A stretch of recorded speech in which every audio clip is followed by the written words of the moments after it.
Welcome to Total Politik. Kali ini kita lagi kembali membahas dunia-dunia politik soal Pilpres 2024. Gubernur Jawa Barat Ridwan Kamil udah mulai hard selling. Dalam sebuah wawancara dengan detik.com, Gubernur Jawa Barat Ridwan Kamil atau Kang Emil udah mulai nih hard selling nih. Jadi paham kan? Jualan hard selling yang gue maksud ya itu ya ini barang bagus gitu, belilah. Jadi iklannya udah eksplisit gitu loh, udah langsung aja, udah semi obral lah kalau kita bilang hard selling ini. Jadi Kang Emil menanggapi pertanyaan soal rencana pencalonan beliau di 2024 gitu. Dan bahkan beliau memberi ulasan mengenai hasil-hasil survei terkini lah mengenai Pilpres. Menurutnya angkanya berganti-ganti, angka yang beliau dapatkan berganti-ganti dengan apa yang didapatkan dengan angkanya Pak Ganjar, Gubernur Jawa Tengah, atau angkanya Pak Anies Baswedan, Gubernur DKI Jakarta. Jadi mereka compete gitu di top 3 gitu. Jadi Kang Emil mengulas gitu hasil-hasil survei yang beliau dapat dari berbagai macam pollster. Nih artinya Kang Emil memang udah mantau gitu, udah stalking mengenai hasil dari survei-survei yang dikeluarkan lembaga-lembaga pollster ini gitu. Jadi Kang Emil memang ternyata memperhatikan setiap hasil survei yang dipublikasi, terus nyari namanya. Pak, ini hasil survei udah keluar Pak, nama saya nomor berapa? Gitu. Jadi gaya pejabat kayak gitu tuh. Nah lalu Kang Emil menanggapi kalau hasil survei itu berkaitan dengan kinerja. Kalau kinerjanya baik, surveinya naik baik juga. Kalau kinerjanya buruk, makanya surveinya turun. Berarti kalau survei Kang Emil naik turun, kinerjanya baik buruk gitu. Jadi naik turun juga kinerjanya. Nah ini secara teori survei ini kita bisa berdebat lah. Jadi kalau menurut pengalaman gue yang pernah kerja di lembaga pollster juga gitu, banyak lah variabel-variabel yang mempengaruhi orang dalam menentukan pilihan.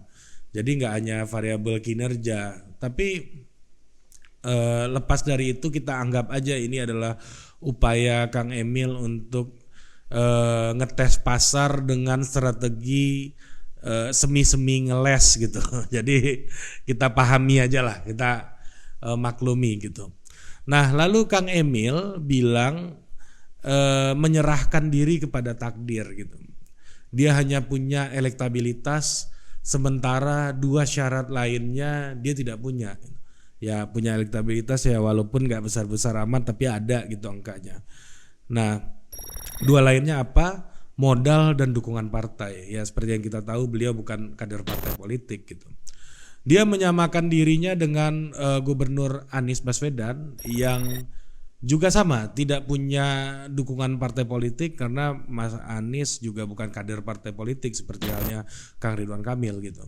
Nah tapi kan Kang RK ini sudah berhasil gitu dengan format yang sama melewati pemilihan wali kota dan gubernur gitu ya, pemilihan gubernur kemarin, dan tidak mungkin lah gitu sembarangan juga koneksinya di partai-partai politik, pasti udah mulai ngomong-ngomong, pasti udah mulai diskusi-diskusi lah gitu. Jadi soal menyatukan kepentingan gitu. Nah tapi yang menarik disimak gitu, Pilpres 2024 ini masih lama, masih lebih dari 2,5 tahun lagi, masih panjang dan banyak lika-liku momentum politik yang akan terjadi di depan gitu. Jadi Kang Emil ini sudah berbicara agak eksplisit di waktu yang masih sangat panjang gitu. Ini menarik sekaligus anomali gitu. Jadi inilah yang membedakan Kang Emil dengan calon-calon yang dianggap serius sejauh ini gitu. Kalau dilihat ke contoh kasus Pak Jokowi, waktu-waktu kayak gini nih 2,5 tahun sebelum pemilihan begini, beliau itu masih berupaya maju di Pilkada DKI Jakarta 2012 ketika itu. Jadi masih dari Solo ke Jakarta lah dalam momen-momen pencalonan gitu. Nah, memasuki masa akhirnya di Solo itu. Nah, yang waktu itu diunggulkan menjadi calon presiden masih nama-nama elit-elit nasional seperti Anas Urbaningrum, yang ketua umum Demokrat, partai paling berkuasa ketika itu. Yang kedua ada Pak Prabowo Subianto yang di pemilu sebelumnya kalah sebagai calon wakil presiden, dan tentunya Presiden kelima Republik Indonesia Megawati Soekarno Putri juga disebut-sebut dalam proses tersebut gitu. Nah, ternyata yang maju siapa? Pak Joko Widodo yang tidak dihitung gitu.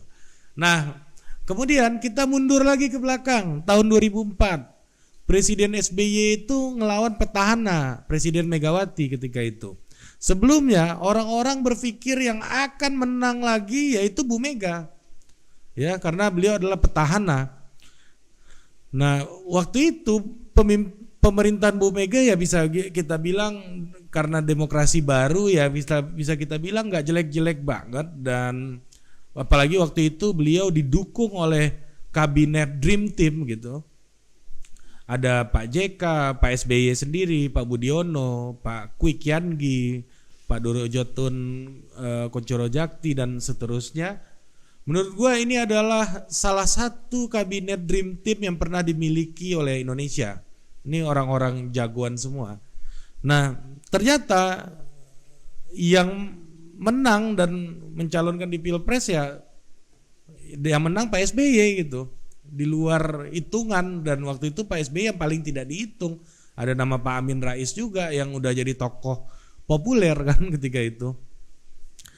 Kita mundur lagi ke belakang. Dulu Bung Karno menyebut Jenderal Ahmad Yani lah yang akan menjadi penerusnya menjadi presiden. Tapi beliau menjadi korban G30S.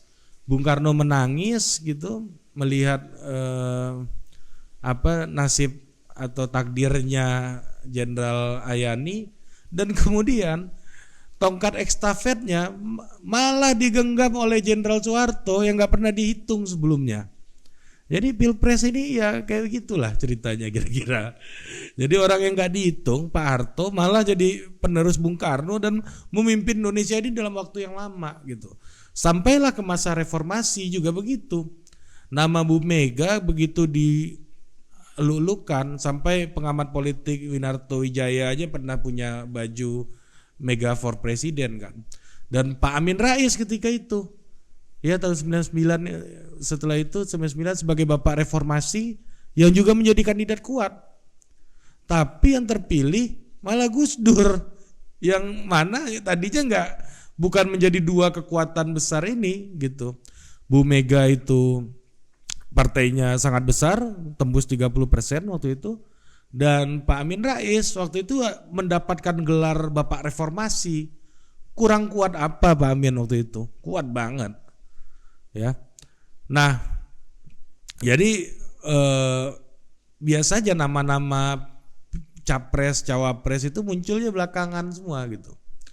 Nah, oleh karena itu, gua mengatakan bahwa politik itu soal garis tangan, udah disebut-sebut hilang semua itu contoh-contohnya tadi itu. Ada yang sempat mencalonkan, tapi ada yang hilang begitu aja. Nah, kita nggak tahu nih, Kang Emil nih bisa mematahkan mitos kah?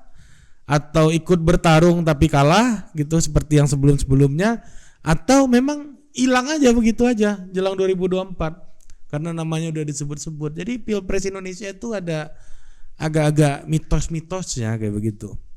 Nah, jadi kita lihat aja nanti di 2024 seperti apa nasibnya Kang Emil yang udah mulai hard selling ini ya, yang mana tadi ada 3 opsi yang gue bilang tadi. Ya tentunya kita berharap bukan mitos ini yang terjadi, tapi Indonesia memang mendapatkan pemimpin yang berkualitas dari hasil pemilu, dari hasil suara kita. baik buruknya Indonesia itu tergantung suara kita. Kok konten gue mulai banyak pesan-pesan moralnya nih, Yar. Oke, jumpa lagi di konten ngomong sendiri berikutnya. Tetaplah menjadi warga yang sadar. Masyarakat Total Politik, warga yang sadar.